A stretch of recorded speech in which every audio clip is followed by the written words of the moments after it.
ആരോടും പറയരുത് ഈ പ്രേമ. ഓ പെണ്ണ് കാണാൻ പോവായി. ഹേ അല്ല, ചെക്കന്റെ അപ്പനൊന്ന് കാണാൻ പോവാ. ഞാൻ ഒരു കാര്യം പറയട്ടെ, കരക്കാരൻ മുഴുവൻ പെണ്ണ് കെട്ടിക്കാൻ നടന്നിട്ട് നിന്റെ ജീവിതം പാഴാക്കരുത്. ഒന്നിൽ ആ കൂട്ടത്തിൽ നിനക്കൊരു പെണ്ണിനെ കണ്ടുവയ്ക്കും, അതല്ലെങ്കിൽ ഞങ്ങള് പറയണ നീ കേക്ക്. ഉവ്വ്, കുട്ടമാമന്റെ മോളല്ലേ? എന്താടാ അവൾക്കൊരു കുറവ്? സുഗുണേട്ടാ, നീ പറയടാ, എന്താ ഒരു കുറവ്? ഏയ് ഒരു കുറവില്ല, എല്ലാം കൂടുതലേ ഉള്ളൂ. ഏത് ചെക്കൻ കണ്ടാലും കൊത്തിക്കൊണ്ട് പറക്കും. അപ്പൊ പിന്നെ നിനക്കായാലെന്താ? അല്ല, നിങ്ങൾക്ക് ഇക്കാര്യത്തിൽ എന്താ ഇത്രക്ക് ദണ്ണം? അതൊക്കെ എന്തോ ആയിക്കോട്ടെ. ഞാൻ ഒരു കാര്യം പറയാം, ഓണത്തിന് മുമ്പ് നിന്റെ കല്യാണം നടക്കണട്ടാ.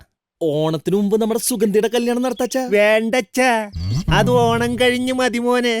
ഇതാദ്യം നടക്കണം. എന്താന്നറിയോ, ഒന്നാമത് നീ ഒരു മൂന്നാൻ പ്രായം ഏറിപ്പോയ പെണ്ണിട്ടില്ലാട്ടാ ഞാൻ പറഞ്ഞേക്കാം. അച്ഛന് കിട്ടാമെങ്കിൽ എനിക്ക് കിട്ടാനാണ് പാട്. എന്തുട്ടെന്ന്? അല്ല, മാലതിയുടെ കല്യാണത്തിന് 101 പവനെടുക്കാന്ന് പറഞ്ഞേ. അതൊക്കെ ആണുങ്ങള്, നീ എന്നും മൂന്നാനടാ മൂന്നാൻ.